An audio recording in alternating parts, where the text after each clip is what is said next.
What's up, y'all? Welcome back to another episode of the Twisted Twenties podcast. This is a podcast dedicated to reminding you of your God-given purpose through personal testimonies, trials, and personal revelations. I believe that God has called and created each and every single one of us with a purpose, for a purpose, but it is up to us to align with it.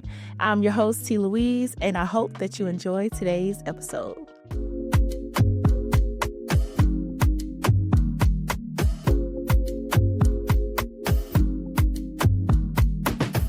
What's up, y'all? Welcome back to the Twisted Twenties podcast. It's your girl, Louise. I am so excited to be back. Y'all, I know I took that month sabbatical, which I will be doing that regularly because God has revealed so much to me about where this podcast is going. And if you guys are watching on YouTube, welcome in the room. Make sure you guys hit that subscribe button. But if you are listening on platforms like Apple or Spotify, make sure you guys head over to the Twisted Twenties podcast YouTube channel and subscribe there as well, because your girl is back to posting video podcasts, okay? So that's something that I learned as well while I was in Florida, but I will regularly be taking sabbaticals from my podcast because it is important that I do so that I am putting out the content that God needs me to. So I don't know if it's going to be every month or every other month, but this month, the topic or the series that we will be discussing this month is going to be the waiting season. It's important that we do the work while we're in the waiting season. So I will get into that a little bit later, but I do want to catch up with you guys and let you guys know what's been going on with me. When I left off last month with Twisted Twenties, I kind of left y'all on a cliffhanger. Like, y'all know I was going to Florida for a film conference, and I can't remember if I told you guys how I found out about the film conference or how I ended up being able to go, but just to kind of give you guys a little recap, if I did tell you, if I didn't, this is news to you, okay? Originally, I was going to apply for the Tyler Perry internship that he had, and when I tell y'all, I checked every box except one, and I felt defeated. I felt hopeless. I felt like God had made a promise to me, and it wasn't going to come to pass. And I didn't understand how it was going to come to pass. I'm working my 9-to-5 job. I'm grateful for my job, but my job is very emotionally, mentally, and sometimes it can be very physically taxing. And so I'm like, okay, God, you said I'm going to do X, Y, and Z. How am I supposed to get from here, working my work from home job, staying at home all day, sitting down all day, to making movies, making TV shows? I'm like, how am I supposed to get there? And after I found out I didn't qualify for the Tyler Perry internship, and just to let you guys know, the reason I didn't qualify was because I hadn't made any films. I think one of the requirements was that you had to have made like 2 to 3 or 1 to 2 films or shows like within the past year or two. And I was like, well, okay, don't qualify. But outside of that, I checked every box. So after that, I felt really defeated. And I felt this wave of encouragement come over me. And I was like, you know what? Lord, you said we moving to Orlando. Let me stop looking in Atlanta. Maybe that's my problem. And I've talked about this before, I do believe, or either on my YouTube channel, where I had been in a place where I never really had fully surrendered to us moving to Orlando. Even though I was saying it with my mouth, my heart wasn't fully surrendered to moving to Orlando. But in this moment, I felt like I was in a place where I was like, this is the moment where I need to be fully surrendered, because I don't know what opportunities God may have for me. So at this point, I was like, you know what? Let me look in Orlando instead of Atlanta. So I got on my good sis ChatGPT, and I asked ChatGPT, I'm like, what's the film community like in Orlando? Because I don't hear a lot about the film industry in Orlando, you know, other than like when they film Bad Boys in Miami and stuff like that. And, you know, they film a lot of stuff in Miami.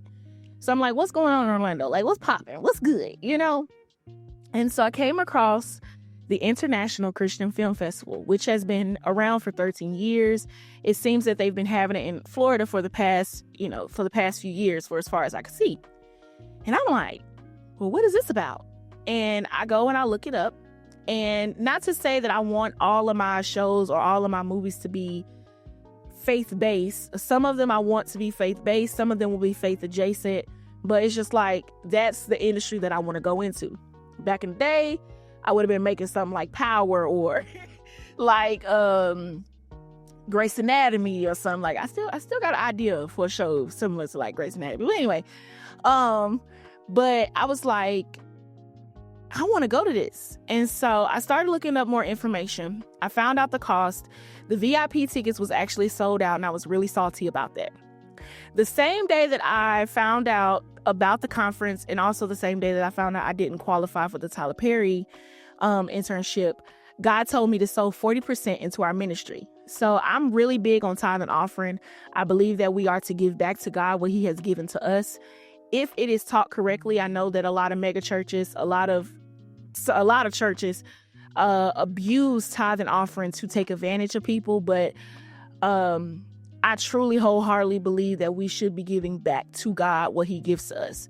So I typically sow 20% into my ministry. Well, this particular day, God said, I need you to sow 40%. And I ain't gonna lie, I was like, 40%? I was like, now, look, come on now. Like, Lord, I need the other 20%. Now, mind you now, God told me, I'm trying to decide, I can't remember if he told me the day before, because typically I can see like what I'm getting on Wednesdays. So he'll always tell me 20%, 40%. And I've sold 40% multiple times. So, and he'll typically tell me days before so that I can prepare my heart, because I want to be a cheerful giver. I want to do it not because I'm being obedient and I got an attitude, but I want to be obedient and be joyful about it. So I sold the 40%. I'm like, you know what? It is what it is. If God is telling me to do something, I'm going to do it. And I did it joyfully. The reason why I did it joyfully is I'm going to teach y'all something, okay? When it comes to tithe and offering. The reason why I sow cheerfully into my ministry is a few things. One, because I see miracle signs and wonders. Two, because my life has never been the same. Three, because the glory of God is truly upon this ministry. I don't have a problem sowing into our ministry because I see what God is doing in my life. I see what God is doing within this ministry. And I will talk a little bit more about that later on. But I see what God is doing. In the past, when it came to tithe and offering, I wasn't seeing those miracle signs and wonders. I was still stagnant in my life, still depressed, still struggling. There was no change in my life. And honestly, my spiritual mom, who is the minister of our ministry, like, honestly, when she came into my life when I truly needed her. And she has helped me to build and grow in my relationship with Christ. So when God tells me to sow a seed into her life, I don't mind doing it, because I like to honor her because of who she is, the woman of God that she is. So that's just a little breakdown. When it comes to tithe and offering, those are a few things I'm looking for. If I'm seeing miracle signs and wonder, if my life is changing for the better, if my relationship with Christ has changed for the better, if things are happening around me, I'm sowing. And I think tithe and offering has been misconstrued because it's been in a place of, oh, we paying for the pastor's cars, we paying for the pastor's bills, or we paying for the pastor's mansion. But that's not what it should be about. It should be because God is working in our lives, and we should want to joyfully sow back into the kingdom because of what God has done. So anyway, that was a little sidebar, okay? A little 2 cents for y'all, okay? So anyway, God told me to sow the 40%, and I did. So I didn't have the money for the ticket. I sent my spiritual mom a voice note. I'm like, hey, did you know about this conference? Like, what's good? What's up? She was like, no, I didn't know about that. Like, what is it? And I was just like, listen, I need to be at this conference. I need to be in the room with these people, with the producers, because the VIP tickets were sold out, but they still had the executive producer package available, which was right up under the VIP. And I was like, I need to be in the room with the producers, the execs, the lawyers. I need to be there, okay? So she said, well, how much is the ticket? And I told her how much it was. Now, in my mind, I'm like, you know what? I'm going to put it on Klarna. Klarna is my best friend, baby. Okay.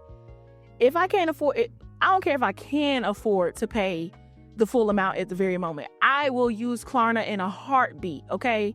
I don't be wanting to pay $400 or $500 right out of pocket. I'm putting it on Klarna. Okay. So that was my initial idea. I was like, if I put it on Klarna, I could just pay it off, over the next few months, or I could just take the money out of my savings. That was my second option. And she was like, oh, okay, I'll pay for it. I'll get your ticket. And I immediately started crying. Because two things. One, it reminded me of my mom. My mom was very, very supportive of my journey, of my passion, my dream for television. She was very supportive. Everything that I wrote, she read. Everything that I ever thought about, she hyped up. And in a way, her supporting me, her willing to sow the seed for me to go to this conference, it was like my mom was supporting me. And I got overwhelmed with emotion. The second thing that caused me to be overwhelmed with emotion was the same amount that I sold, the 40% that I sold was the same amount that was sold back into me to purchase the ticket. This is why I say waiting on God is so important. Last year, I had an opportunity to join. I'm not going to say the name of the program, but I had an opportunity to join a program, and I would be able to work hands-on with production houses. And I was really excited about it, but the program was very expensive. It was like $14,000. And my spiritual mom was like, I don't know about that. And I could have been disobedient. I could have been like, girl, I don't know what you talking about. Like, this is my dream come true. Like, I'm finna pay this money, figure out how to pay this money. And because I could have took out like student loans, I could have took out a loan, whatever. I was like, I'm finna figure out how to pay this money. And I'm finna join this program. Like, I simply could have been like that, and I could have been rushing where God needed me to be. And I listened to her, and then I went to God, and God told me, hey, this is not the program for you, but I do have a program for you. I have a space for you, but I'm also not ready to send you into the entertainment industry yet. And that's a whole nother conversation for another day. And I was like, you know what, Lord, like, I'm not ready. Like, spiritually, I'm not ready to go into the entertainment industry. Right now, I would say I'm still not ready. And I would say I'm ready to a certain extent, but I'm not ready to go deep into it, like where God is taking me. I could get a little job being somebody's assistant right now. But I do have, I will say that I am more prepared than what I was last year. So I say all that to say, I could have been disobedient to God. I could have spent the money. I could have joined the program. I could have crashed and burned. Because I'm going to tell you right now, I would have crashed and burned. And I probably would have accepted things, contracts, opportunities, doors that were not from God. And so this is why it's so important that you wait on God. Because when you are in a rush for what God has for you, the enemy will always send you a counterfeit. He will always send you an opportunity that is dressed and looks like God, but it's not from God. And so we have to be careful, and we have to be okay with being content in the waiting. I'll do more of that. Okay, come on, Holy Spirit, come on, okay? So she sowed the seed for me to go. And when I tell y'all, it worked out to a point that it was literally perfect. Like, I can't even describe how perfect it was. And only God is perfect. So I'm going to tell you right now, it worked out perfectly. If you guys don't notice, I work at Nordstrom. And working at Nordstrom only gives like a certain amount of like PTO availability for like certain months. And so this particular week, PTO was open. And I had the hours. I had like 45, 50 hours of PTO. So I had enough hours to cover the entire week of the conference. So it worked out. We were able to book the hotel. It just worked out perfectly. And that's when I was like, okay, there was two things that gave me confidence. The first thing was that prophetess, or my spiritual mom sowed the seed into my life. Now, just to let you guys know, my spiritual mom, she doesn't sow seeds unless she feels led to. She not out here saying, you get a check, everybody get a check, okay? She is literally saying, whenever I feel led, I'm giving a seed. So when she sowed the seed into my life, I was like, God needs me at this place. I don't know what he's going to do, but he needs me in the building. The second thing that gave me confidence was the fact that the whole entire week was open for PTO and everything aligned.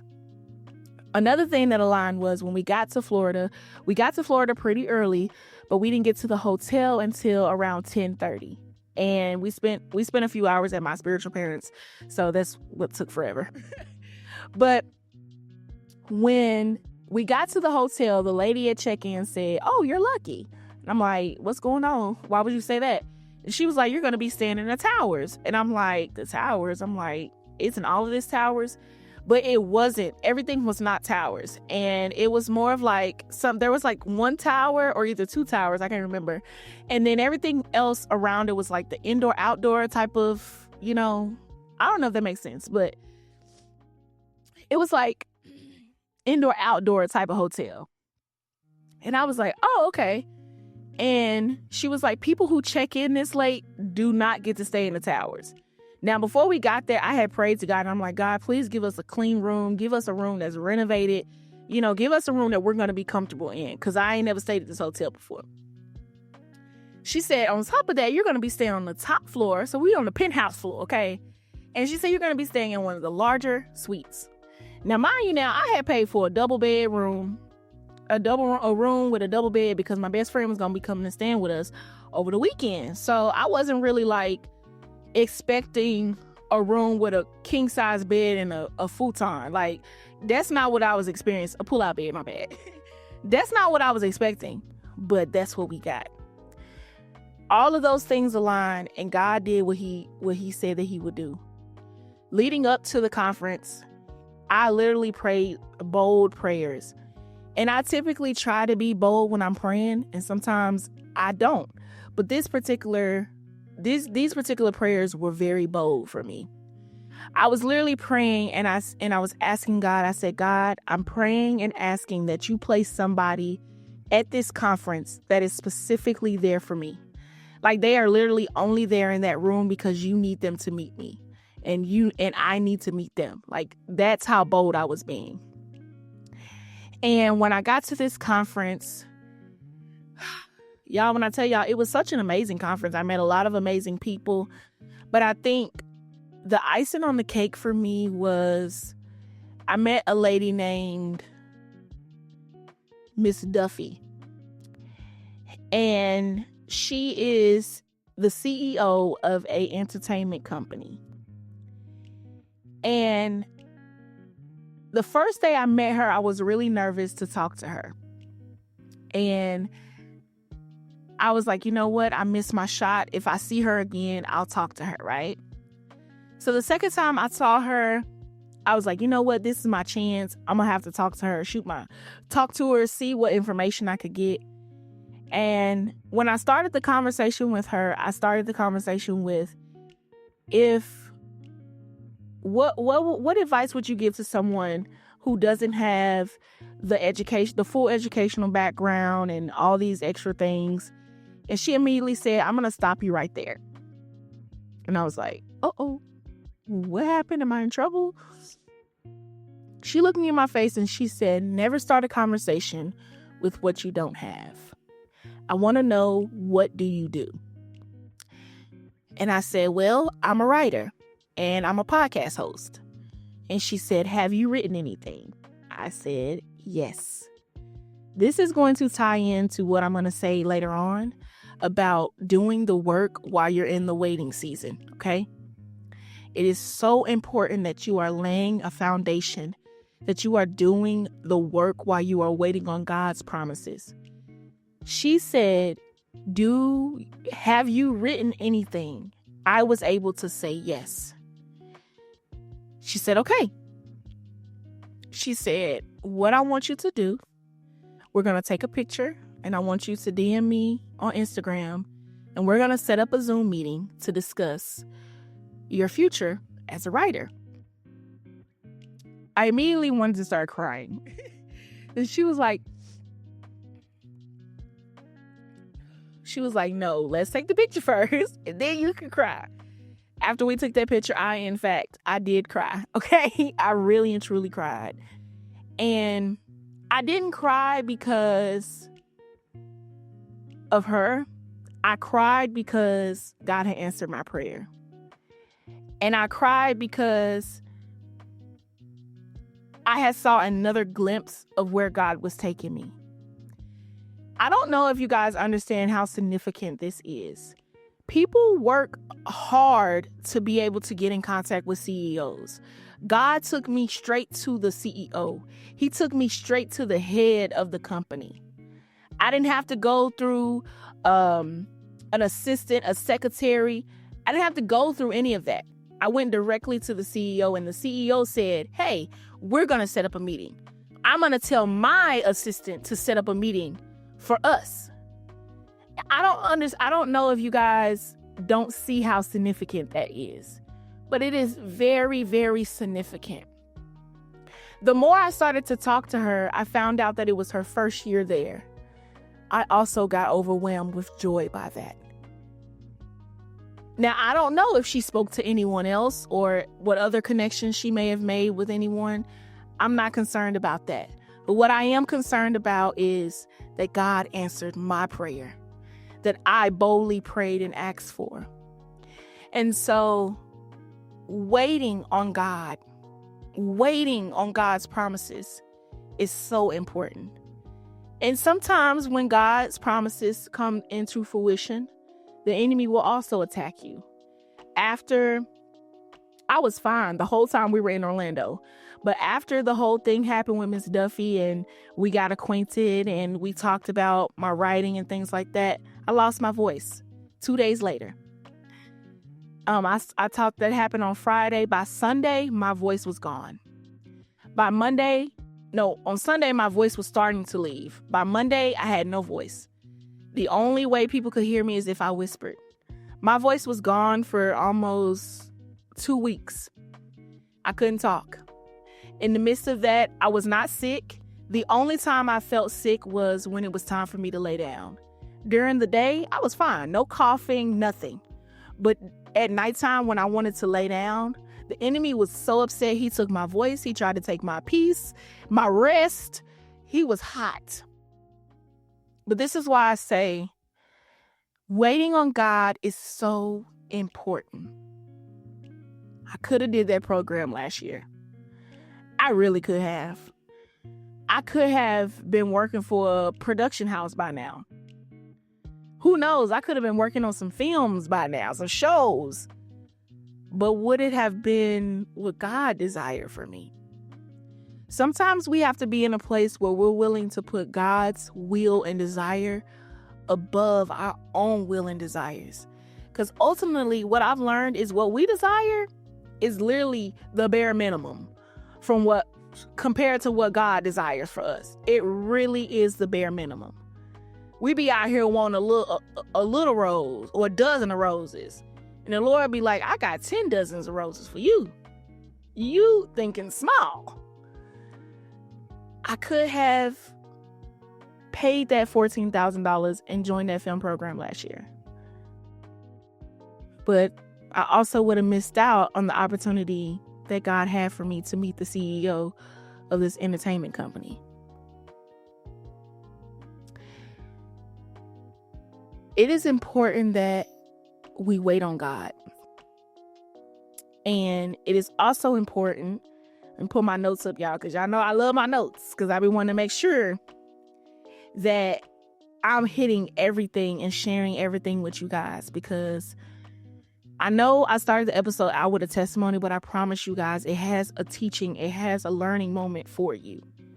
If you do not get comfortable with waiting on God, you will always fall victim to the traps and the schemes and the plots of the enemy. If you are always in a rush, you will always fall victim to the enemy. Because the enemy knows that you're rushful.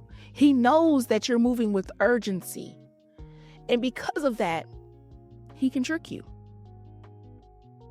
Because when we're in a place of moving with urgency, and quickness, we're not consulting God. We're assuming that every opportunity that comes is from God. And let me tell you something. Even though that opportunity came and Miss Duffy gave me her email, I didn't send anything until I sought wise counsel. And let me tell you something. The next morning after my meeting with Miss Duffy, God, when I woke up, as soon as my eyes opened, God started downloading in me. He told me what episodes to send, what chapters of my book to send. He told me what to do. After I got all of that information, I wrote it down. I still didn't, because sometimes, and I know for me, when I'm excited about something, I think that God is talking to me and I'm like, oh, it's God. God said this. But I still sought wise counsel. I spoke to my spiritual mom and I told her, no voice and all. I told her what God had did. And I said, God said X, Y, and Z, and I need confirmation. And the Lord always sends confirmation through my spiritual mom. Because I be telling him, I'm like, listen, Lord, you know I'm one of your difficult kids, okay? Sometimes I need 6, 7, 8, 9, 10 confirmations. I need to make sure I'm doing the right thing because I've lived outside of God's will. I don't want it if it's not from God. And she said, send the email. And I did. It is so important that we are not rushful. You will always fall victim to the enemy when you are in a rush. I mean, what are you in a rush for? Honestly, there's no need to be in a rush. God's timing is always perfect. His timing is always perfect.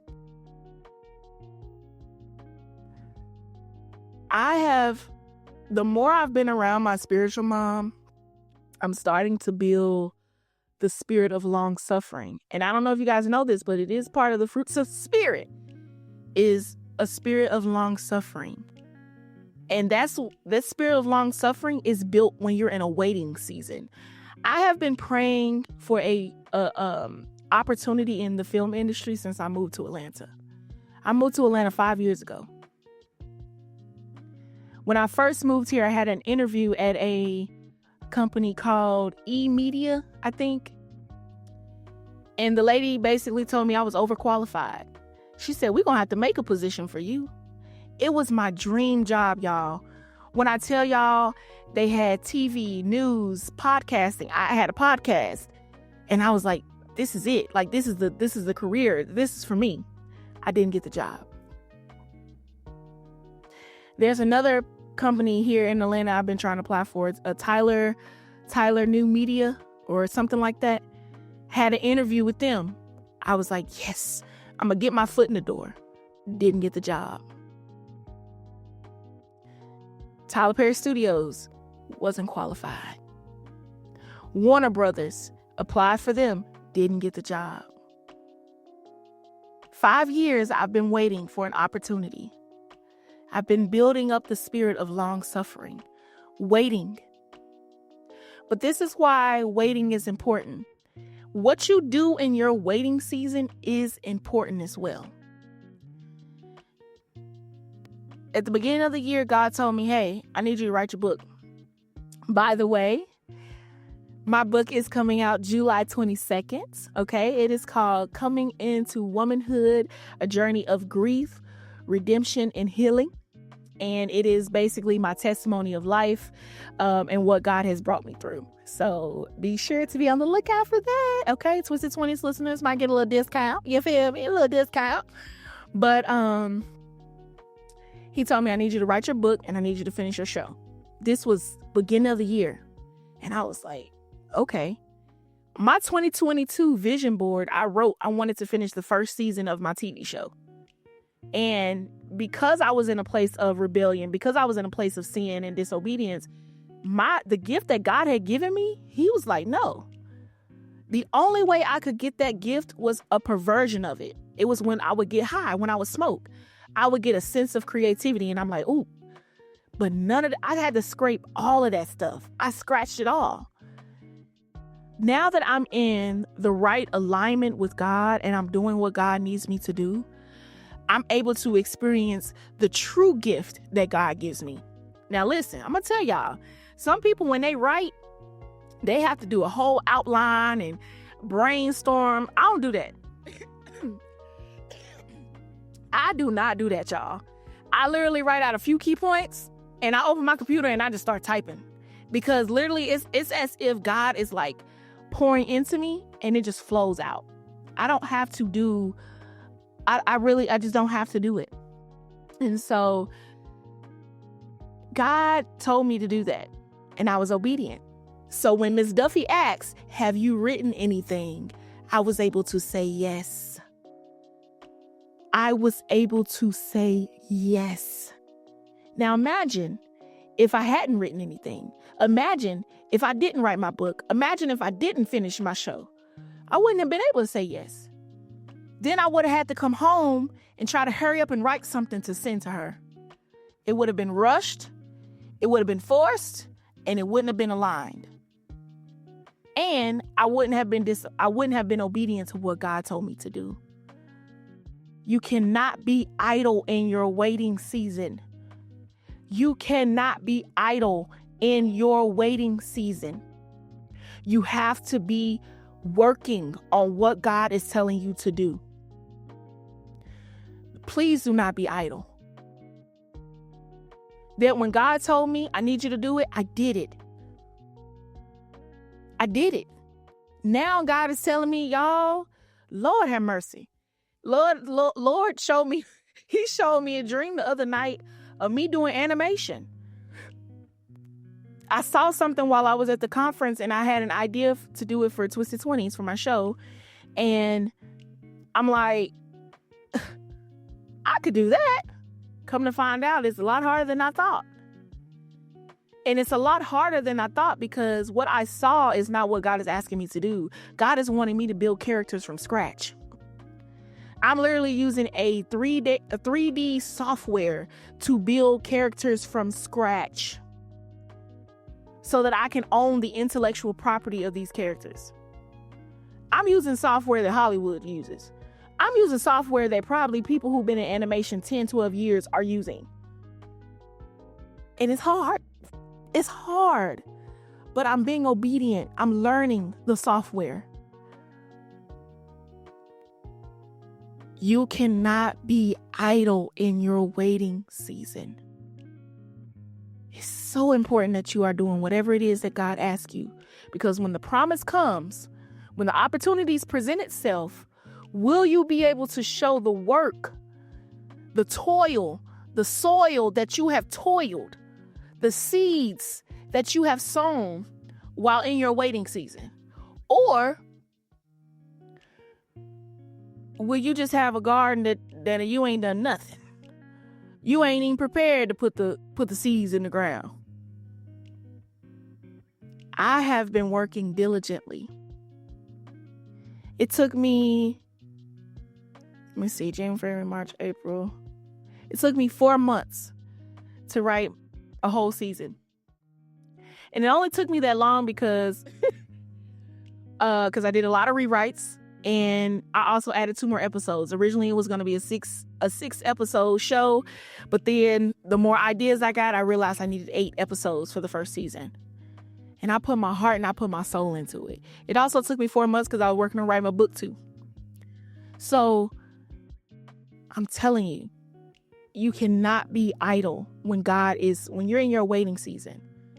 And plus, sometimes you prolong your waiting season because you're not doing any work. Because God is like, I'm not a genie. That's another thing for us to understand. God is not a genie. He's not granting 3 wishes. You're not going to him and saying, oh God, I want this to happen. And he's just poof. It happens. It doesn't. And I'm about to share 3 testimonies with you guys because these are like cross testimonies that coincide with what I'm teaching you guys today. Today I'm teaching. Okay, normally I'm just talking to y'all, but today I am teaching you.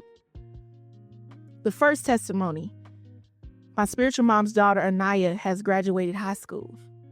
Now, this is a girl who didn't want to graduate. This was a girl who several months ago said she was moving out with her boyfriend and she was going to do what she was going to do. She wanted to be grown. She was in a rush. And this is also the same girl that just graduated. The same girl who no longer wants to move out. We all waited. We knew God. We knew God was going to fix it. She wasn't going nowhere. The way my spiritual mama prayed, no, ma'am. She wasn't going nowhere. I'm not going anywhere. She wasn't going nowhere. Because every time she spoke something, my spiritual mom rebuked it. She went against it. Oh, I'm moving out. No, you're not. But my spiritual mom, my spiritual father, our ministry, we prayed diligently for her. And we waited because we knew that God would do it. Okay? Second testimony. My spiritual mom and my spiritual father, they used to own a restaurant back in the day.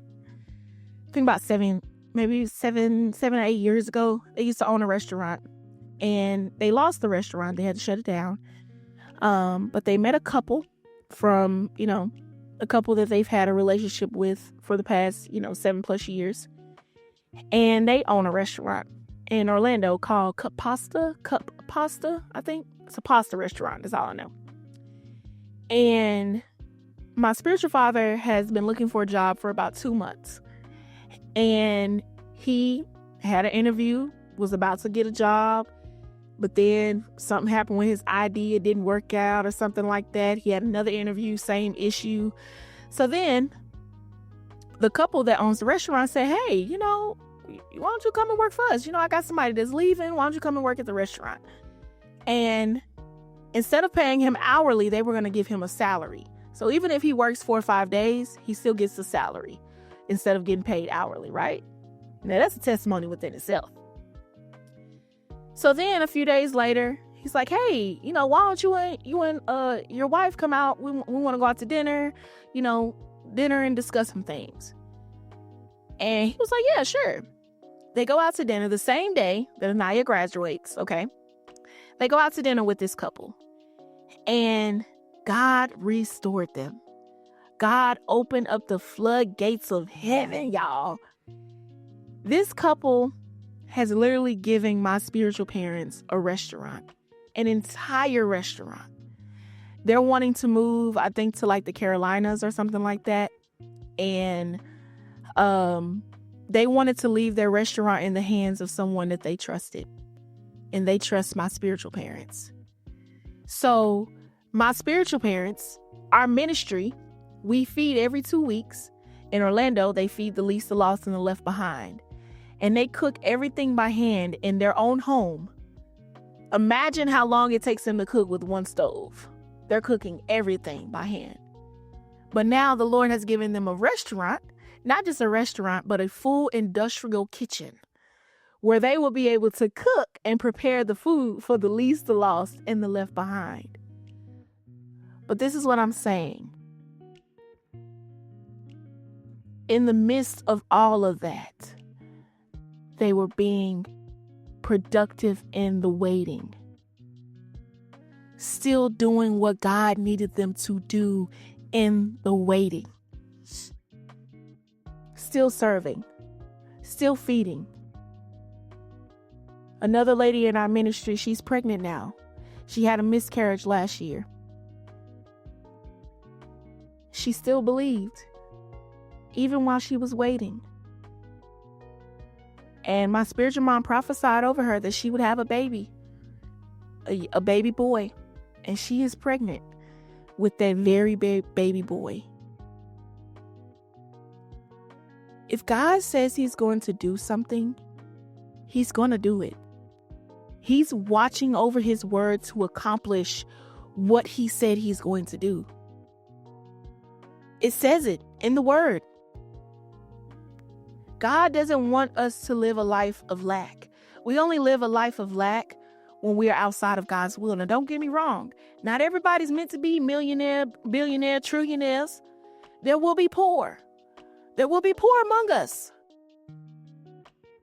But I believe even when you are in a place of maybe not having as much, you can still be in a place of fullness and not having lack. Because even if you don't have the millions of dollars, every bill is paid. You got food in your kitchen. You got a roof over your head. We have to be in a place of being content while we are waiting. I think next week's episode, I'm going to go more into, because this is a series, y'all. This is a series that God has instructed me to do, the waiting season. And I think I'm going to go more in depth on how we can be tricked by the enemy when we are in a rush. My mom used to tell me all the time, and I say this all the time on my podcast. My mom used to say this to me all the time. Your generation is so microwavable. And if we are microwavable, the enemy will microwave an opportunity for us.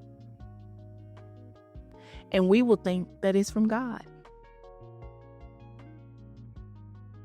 We will think that God has given us this opportunity. And we fall into the trap. And now we're in a situation that God has to get us out of. And sometimes God allows us to go through it so that we learn not to be disobedient again. And not to be getting into stuff without consulting him. Because I done been there. Trust me.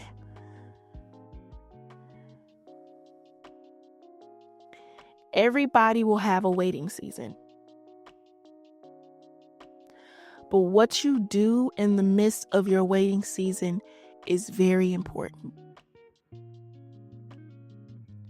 We have to be steadfast. We have to be faithful.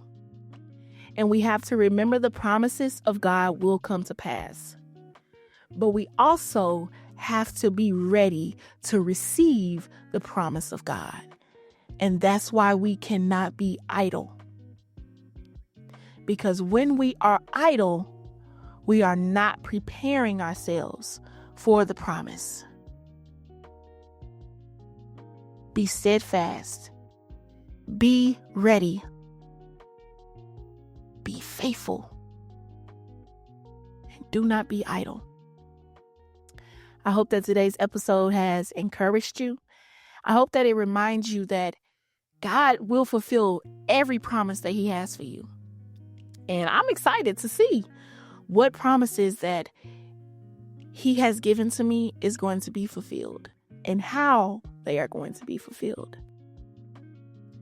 I love each and every single one of you guys. If you guys would love to join me on Twisted Twenties as a co-host, if you have a testimony that you want to share, if you guys have questions, topics that you want me to talk about, things that you guys are going through, I want to hear from you. I really and truly do. I get emails. I don't always speak on it, but I do get emails, and I truly appreciate you guys' support. But I would love to continue to hear from you guys. You guys can email me at submissions@twistedtwenties.org. But I love you guys, and I will see you guys next week for another episode of the Twisted Twenties podcast. Peace, love, and blessings to Louise.